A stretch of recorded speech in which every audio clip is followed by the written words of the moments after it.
Okay, so for the networking essay, Chevening wants to know how you've been able to um, facilitate relationships with other long-lasting relationships with other people, and how were the relationships beneficial to you and to the other person.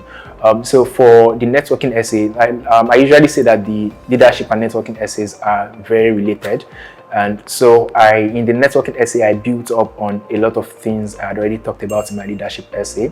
So I started with what I believe networking is. I talked about how I think networking is the ability to create meaningful and long-lasting relationships, and also ensuring that those relationships continue to be beneficial to both of you in the long run. Then I went ahead to introduce my my networking experiences. So the first one, also in my first draft, I had I think over 5 different networking experiences, and I eventually shortlisted the top 3. So for the first one, I referred back to when I was the vice president for ISEC Lagos, and I talked about what we do in ISEC is actually, like I said, to facilitate.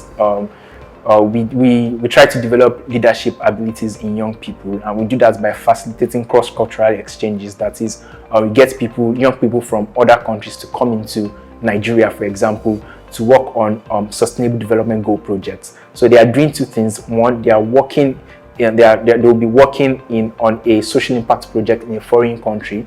So that helps them to contribute positively to society and also to improve their own leadership abilities. So I talked about how in 2018 or 2019, I can't remember now, while I was a member of ISEC Lagos, I was able to meet an exchange participant that came in from Liberia to work on work on one of our exchange projects in Lagos.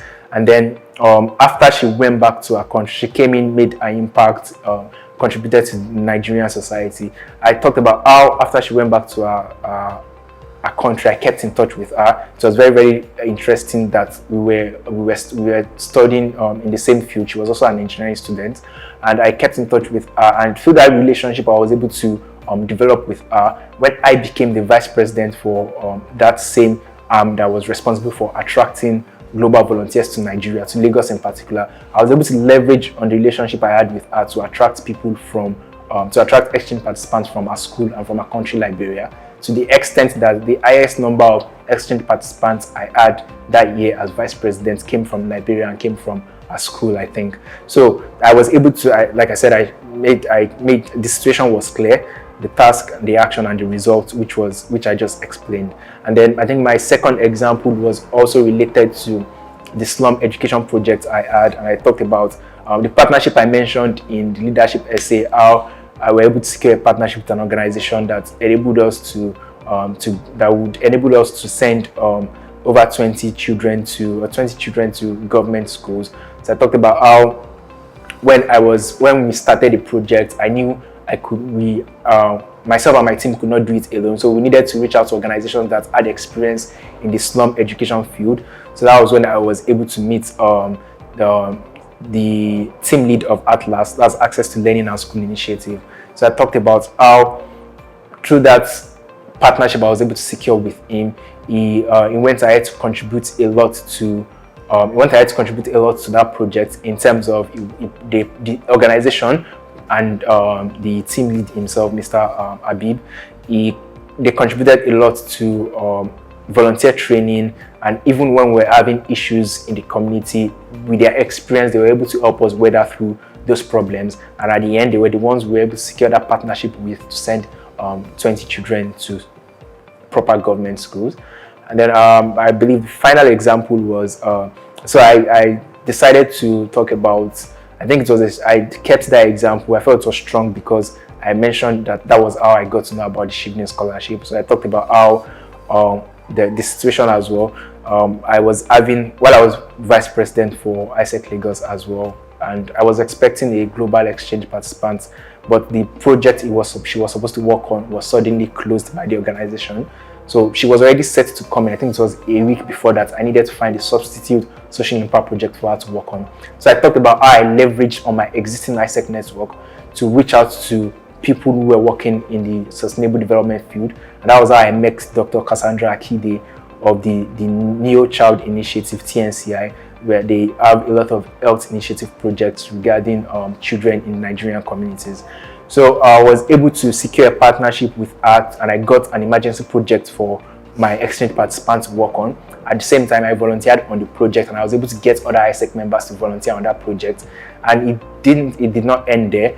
It was through her that I was able to find out about the Chevening scholarship, because she's a 2019 Chevening scholar, and she's one of the people that has been very, very instrumental to my Chevening scholarship experience. So that was my third example, and then I concluded my essay with the conclusion that through the Chevening scholarship program as well, I hope to further develop my networks, to expand it to networks in the UK, in the energy industry, as well as the Chevening alumni community globally and in Nigeria.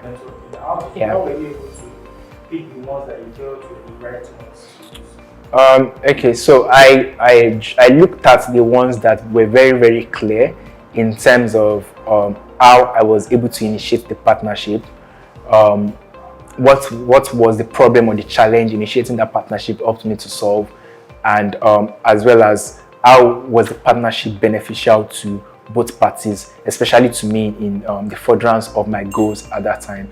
So that was the other two examples I shortlisted. One was about when I attended an international conference in the US, and while it was attractive because it was an international conference, I could not really wrap my hand around something very, very concrete that those networks had helped me to develop yet. So I, even though I included it in my first draft, I had to keep it out eventually.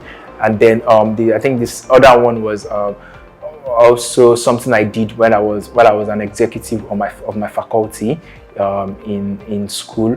I talked about how I was able to how we worked with a particular member of the engineering alumni community in the University of Lagos Engineering Alumni Community, but I could also not wrap my head around something very, very impactful, something as impactful as the other three examples I had. So I settled for those three examples eventually.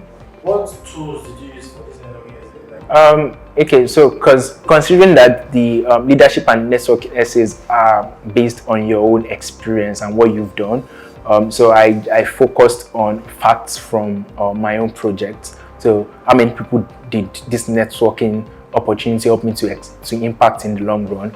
I think for the first example, I talked about how the number of exchange participants. I talked about how number of exchange participants increased from the previous year to yeah. So I used specific figures from my experiences to buttress my points as to how these networks actually helped me to make an impact in what I was working on, and an impact in the society. So yeah, I think those were the facts and figures and statistics that I had really. They were from my own personal experiences. Okay, final advice for anybody that is having Okay, yeah. So I think in writing the networking essay, it's very, very important to first understand what networking is. So sit down and think about how you've used social media to reach out to people that have helped you and how you've helped them. Sit down and think about how your friends have assisted you to advance your career plans or advance your personal projects. Sit down and think about how anybody at all in the past has helped you in one way or the other to advance your plans and goals. When you can figure that out, and then you go ahead to list out all those examples, then you start to develop them, making it clear how those relationships you have to be very, very clear about how you initiated those relationships, because Chevening has to say that you actually initiated the relationship. How did the relationship come about? Don't just invent the relationship from the sky. So how did that network come about, and how did the network eventually translate to helping you to make an impact in the society, helping you to achieve your goals? And it would be very, very nice to also include how you also benefited this person you have a relationship with, because networking is not supposed to be one-sided. It should mostly be a mutual relationship between both parties.